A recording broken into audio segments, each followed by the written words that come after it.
I opened the worst bubble tea shop on purpose and made millions losing money every day. I woke up with a money-losing rebate system. The more cash my business lost, the more the system paid me back. So I did what any smart guy would do. I opened stores designed to fail. The lazier my employees, the better. Ideally, they'd run the whole thing straight into the ground. Because every dollar I burned was another dollar the system gave me. My first move was a bubble tea franchise in a terrible spot in Los Angeles. Right in front of the store stood a massive tree, so thick 2 people could barely hug it. The shop was tucked behind it with only tiny gaps on each side. You wouldn't even notice there was a store there unless you were looking for it. I signed the lease on the spot. Then I dropped $200,000 franchising the worst-rated bubble tea brand I could find. Next up, hiring. The system wouldn't let me hire total slackers, so I wrote the job posting carefully. No experience required. No education required. Must have personality and love freedom. First interview, this kid named Tyler walked in. Boss, heads up, I've got a temper. I leaned forward, interested. How bad? I worked at a chain bubble tea shop for 2 years as manager. Got into a fight with my regional manager and quit. Guy was a total moron. Secretly bought cheap supplies behind HQ's back. I refused, argued, and walked out. My eyes lit up. I continued. Your resume says you've shut down 2 bubble tea shops in the past 5 years. What happened? Tyler scratched his head awkwardly. First one, I wouldn't let the boss use day-old fruit. He said I was wasteful and fired me. Later the shop got shut down for health violations. Second one, I thought the recipe was too sweet, so I cut the sugar on my own. Boss found out and kicked me out. Shortly after, that place went under too. I was ecstatic. Talks back to bosses. Changes recipes without permission. Track record of killing 2 shops. This guy was a gift from heaven. I slapped Tyler on the shoulder. Perfect. Tyler, I love it. You're hired. Manager position is yours. I'll pay you 1.5 times what your last job paid. Tyler froze. Really? Boss, you don't mind that I've screwed up businesses before? I looked sincere. At my place, you can fully unleash your talents. Tyler's eyes got red. Boss, don't worry. I'll treat this shop like my own home. I won't let you down. Manager secured. The rest of the hiring went smoothly. Half a month later the renovation was done. Tyler plus the 2 employees I sent to HQ training came back. Looking at the walls painted with expensive artistic coating, rows of unopened top-tier equipment, and the 2 slacking new employees, Tyler walked up to me with a complicated expression. Boss, aren't we investing a bit too much? He pointed around. This renovation money plus this equipment. Even big brands wouldn't burn cash like this. And this location. I cut him off. That's exactly what I want. Full investment. Tyler sighed. Boss, hardware aside, but those 2 employees, they look half dead at work. Will that even work? I patted Tyler's shoulder earnestly. Tyler, don't just look at the surface. I pointed at the employee dozing off. He can sleep through all this renovation noise. That shows he's chill. Doesn't panic under pressure. Then I pointed at the one on his phone. Look at those finger skills. He'll be fast at making drinks. I put on my wise mentor face. Tyler, what kind of business do you think we're running? Tyler laughed. A bubble tea shop. I shook my finger. On the surface we sell bubble tea, but actually we're selling an experience. Real emotional value. Only then will customers willingly come spend their money here. Tyler was stunned. I was grinning inside. It's normal you don't get it now. You'll understand once we open.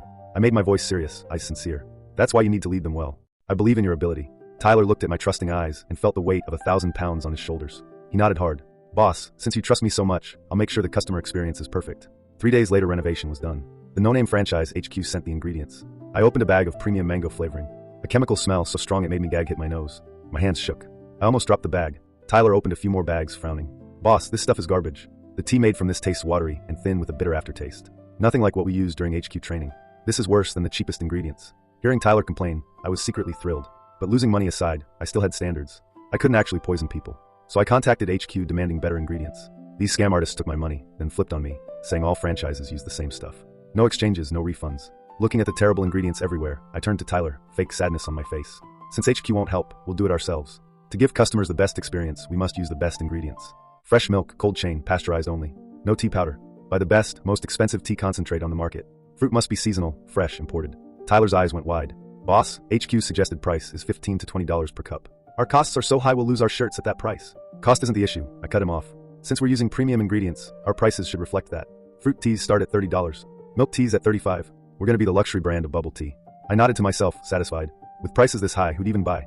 A week later, Lick One Cup finally opened. Tyler set up the little chalkboard sign. He looked confused. Boss, we're really not using a megaphone to advertise? Nah, we're keeping it low-key. Quality speaks for itself. Originally I wanted a grand opening, buy one get 10 to burn through costs. But the system warned against order manipulation.